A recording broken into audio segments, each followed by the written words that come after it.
От студио Резиста Мартин Карбовски, София, гледате трансатлантическа видеовръзка с източния бряг на Съединените щати. В предаването ще видите Скот Ритър. Hello, Mr. Ritter. How are you?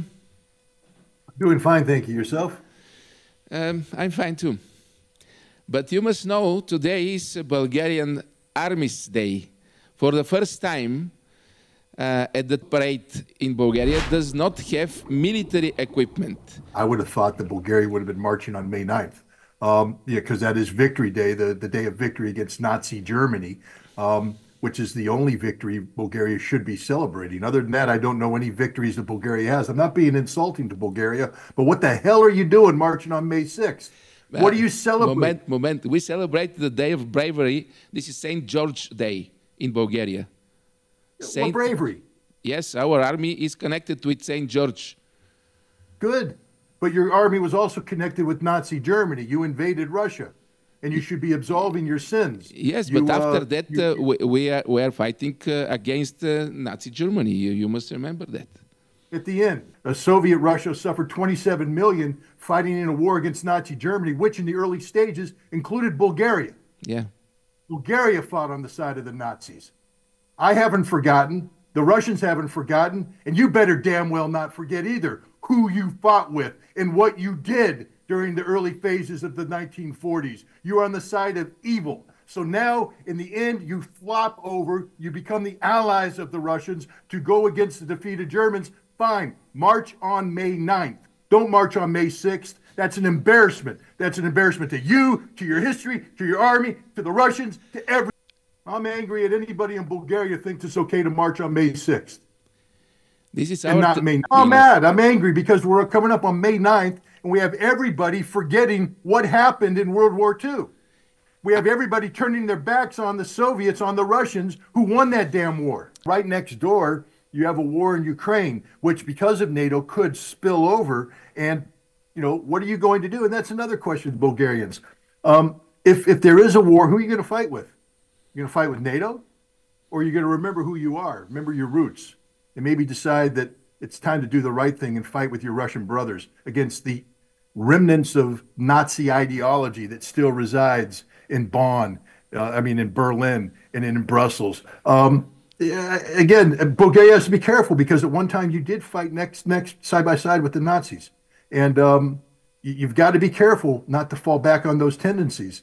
Look where it got you the first time. And now you're making the same mistake today. Look into NATO, look into the United States, look into the European Union as if there's some sort of godlike figure. But speak for Trump. You know, the irony is Donald Trump could be in Moscow today, having meetings with Vladimir Putin, attend the May 9th celebration as a joint celebration of the Allied defeat of Nazi Germany, and then on May 10th sign some of the most important treaties the United States has ever signed. Normalizing relations with Russia, ending the state of war in Ukraine, beginning a process of arms control and disarmament that brings peace and stability to the world. This could have been Donald Trump's legacy. It's what he said he wanted to do. But he didn't want to do it because he let Marco Rubio hijack the entire policy process. And now we are on a path that will lead to war with Russia if we don't get off this path.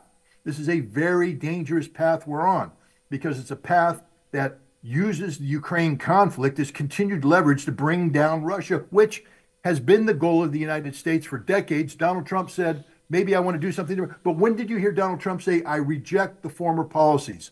When has Donald Trump said it is not the strategic objective of the United States to defeat Russia? It's the same policy. He's just trying to package it differently. It's the same policy, but it is the situation worse than before. It's more confusing. Than before. I mean, with all of Biden's faults, at least you had clarity. With Trump, it's very confusing. But I think the Russians, again, I can't speak on behalf of the Russians, and because this is a special military operation, it makes it impossible for me to, you know, if I were a military guy, this war would be over in a week. Literally be over in a week. It's the easiest war in the world to end. Look, I'm not in the best of moods because I'm embarrassed by my government. I'm embarrassed by my president. You know, as you probably are aware, I tried to be very supportive of him. I don't like the man. I never have liked the man. I don't respect the man. But he became the President of the United States. I felt that Kamala Harris would have gotten us in a nuclear war with Russia by now, and I believe I was right. So the fact that I can breathe free air right now means I made the right choice. But when you have a choice between really, really bad and really bad, you're still going to get really bad results when the really bad person wins. What will happen if there are provocations on 9th of May in Moscow? Kiev will cease to exist.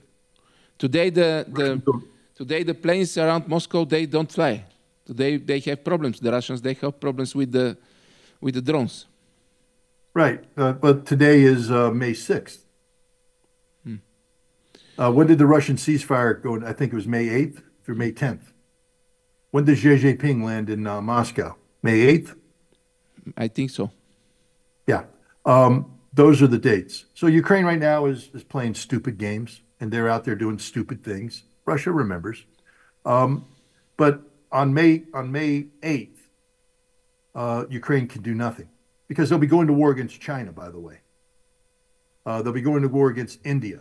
They'll be going to war against the rest of the world that's not playing the stupidity of Ukraine and NATO. But the Russians aren't fooling around. If Ukraine attacks the May Day celebration on the 80th anniversary, I was in Russia 2 years ago. I was at the May 9th, the Victory Day. I was actually there on the May 7th rehearsing because they didn't know if they were going to hold the May 9th parade because of threats of attack. On May 3rd, a Ukrainian drone hit the Kremlin. On May 7th, while I was there, Ukraine launched over 100 attacks against Moscow, but they were shot down. On May 9th, Ukraine launched more attacks. That's why the parade was kept very small, comparatively small. This year, it is going to be a massive parade.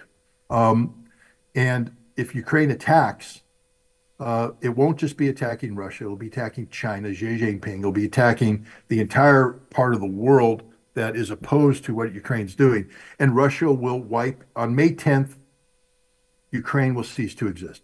Kiev will cease to exist.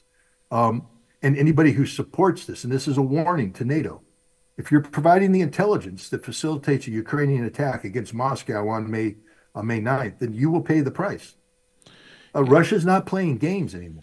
They will say we are not do nothing. We do not think that was a provocation. Maybe will be another provocation. I think Ukraine needs to bend over backwards to make sure there are no provocations. First of all, who believes Ukraine? It's their own fault. When you have a leadership that says May 9th is a legitimate military target, and you make that announcement, and you have NATO saying it's a legitimate military target, this is war. Then you can't walk away and say, "Oh, we were just kidding. Sorry about that. Oops, didn't mean to say that." So anything that happens is on you because of what you said. So Ukraine better hope there isn't a provocation, because if there is, it's the end of Ukraine.